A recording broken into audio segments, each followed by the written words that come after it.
Dobar dan. Danas ću vam pričati o Sheng Shao 4x4 kocki.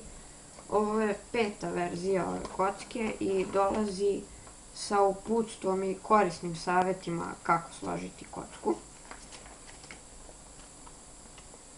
Dok se kocka direktno iz kutije okreće na zavidnom nivou, glatko i brzo, ima solidan corner cut, a unutrašnji mehanizam kocke je sličan mehanizmu Dajanove Guhong kocke, kao što možete vidjeti,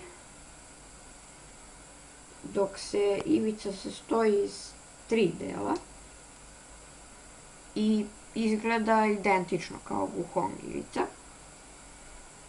A ako želite da vam ovo bude kocka s kojom ćete da se takmičite, preporučujem vam da primenite Consta-Florian modifikaciju, jer ćete poboljšati kvalitet okretanja, kvalitet corner cuta, moći će da iseče ivicu do 45 stepeni i kocka će biti dosta stabilnija. Isto tako možete da je podmažete i podesite šrafove.